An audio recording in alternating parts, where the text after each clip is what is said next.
Assalamualaikum warahmatullahi wabarakatuh.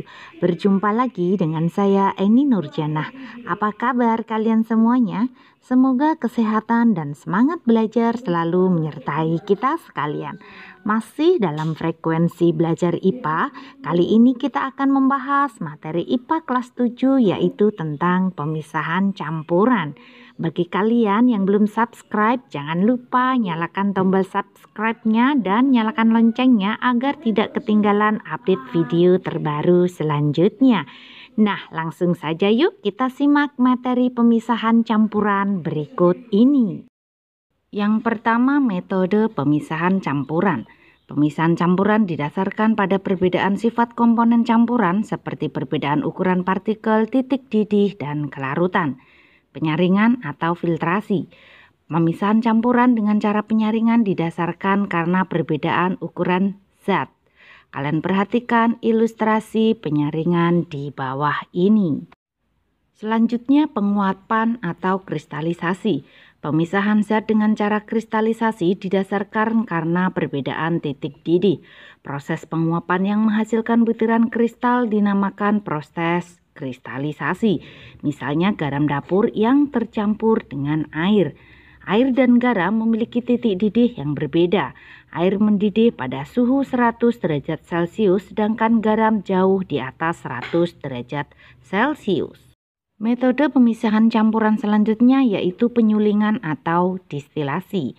Distilasi merupakan metode pemisahan untuk memperoleh suatu zat cair yang terkotori oleh zat lain yang berwujud padat atau cair.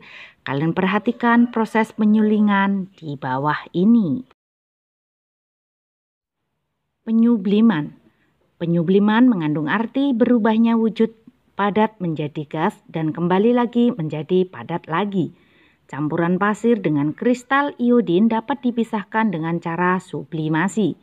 Ketika campuran iodin pasir dipanaskan, iodin menguap membentuk uap berwarna ungu.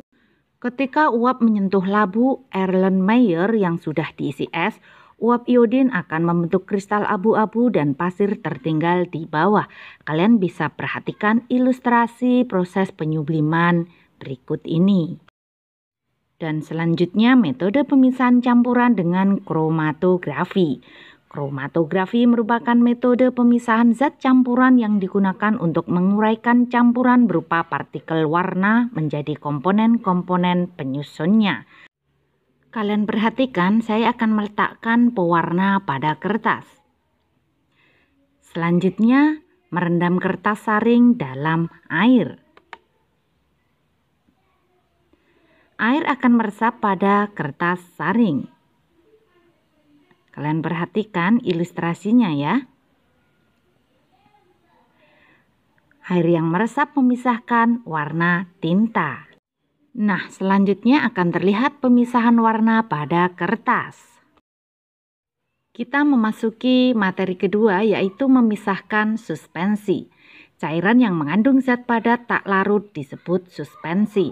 Jika butiran zat padat tersuspensi cukup besar, suspensi akan mengalami sedimentasi.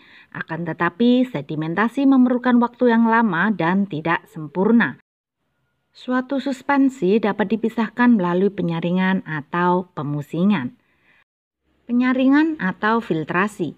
Penyaringan menghasilkan residu dan filtrat. Residu yaitu zat padat yang tertahan oleh saringan, sedangkan filtrat yaitu zat yang melewati saringan. Kalian perhatikan ilustrasi penyaringan berikut ini. Selanjutnya, memisahkan suspensi dengan pemusingan atau sentrifugasi.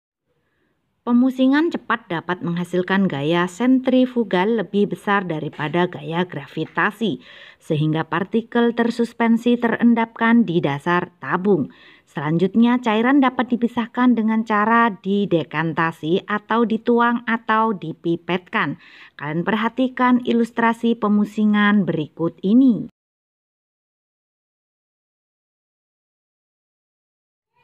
Kita memasuki materi ketiga yaitu memisahkan zat padat dari larutan.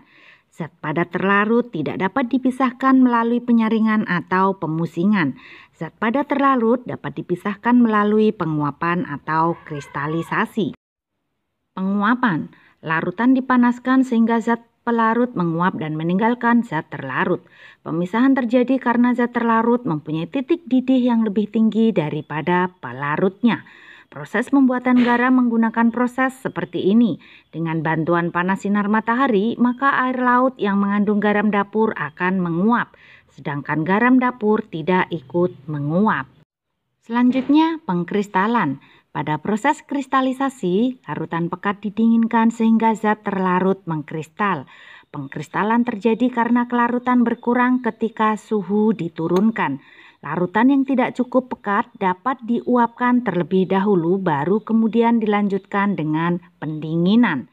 Jika pemanasan diteruskan, maka lama-kelamaan air menguap semua sehingga yang tertinggal hanya kristal gula.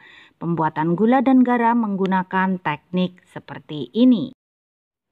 Kita memasuki materi keempat, yaitu memisahkan campuran zat cair. Zat cair dapat dipisahkan dari campurannya melalui distilasi atau distilasi bertingkat. Campuran dua jenis cairan yang tidak saling melarutkan dapat dipisahkan dengan corong pisah. Distilasi disebut juga penyulingan atau suatu proses penguapan yang diikuti pengembunan. Kalian perhatikan ilustrasi distilasi berikut ini. Selanjutnya, distilasi bertingkat. Distilasi bertingkat digunakan untuk mengolah minyak bumi. Minyak bumi yang baru ditambang tidak dapat langsung digunakan. Minyak bumi itu masih berupa campuran dari berbagai komponen. Agar dapat dipisahkan antara komponen-komponen, maka dilakukan metode distilasi. Distilasi yang dilakukan dalam suatu kolom bertingkat dikenal dengan istilah distilasi bertingkat. Kalian perhatikan penggambaran distilasi pada minyak bumi berikut ini. Berikutnya corong pisah. Campuran dua jenis cairan yang tidak saling melarutkan dapat dipisahkan dengan corong pisah. Misalnya memisahkan campuran air dengan minyak.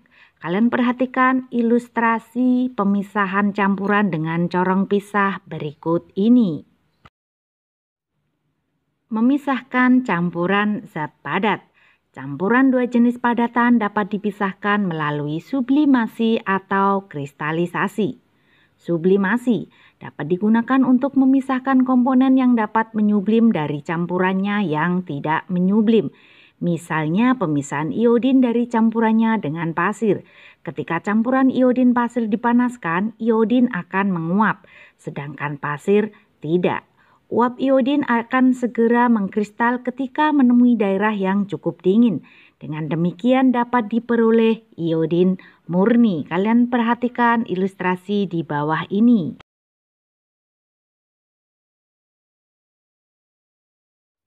Selanjutnya, rekristalisasi atau pengkristalan ulang.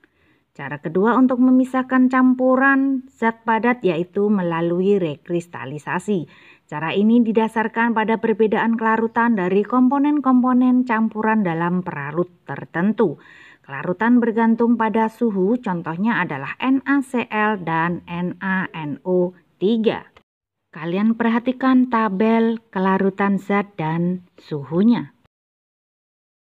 Materi selanjutnya adalah pengolahan air bersih.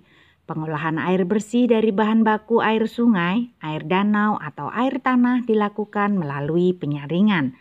Pengolahan fisik. Pengolahan air secara fisik bertujuan untuk mengurangi atau menghilangkan kotoran-kotoran yang kasar, menyisihkan lumpur dan pasir, serta mengurangi kandungan zat-zat organik dalam air. Pengolahan fisik menggunakan metode penyaringan. Kalian perhatikan ilustrasi penyaringan di bawah ini. Dan selanjutnya adalah pengolahan kimia. Di tahap ini air diolah dengan menggunakan zat-zat kimia untuk membantu proses pengolahan selanjutnya. Misalnya penambahan kapur untuk menetralkan sifat keasaman air. Proses ini biasa dinamakan koagulasi, yaitu penggumpalan partikel-partikel berbentuk kulit menjadi partikel yang lebih besar sehingga mudah mengendap. Proses koagulasi dapat dilakukan dengan menggunakan tawas aluminium. Pengolahan bakteriologis. Pada tahap ini air yang diolah bertujuan untuk membunuh bakteri-bakteri yang terkandung dalam air. Penambahan kaporit merupakan salah satu tahap pengolahan bakteriologis. Demikian tadi pembahasan materi tentang pemisahan campuran. Semoga bermanfaat. Terima kasih. Wassalamualaikum warahmatullahi wabarakatuh.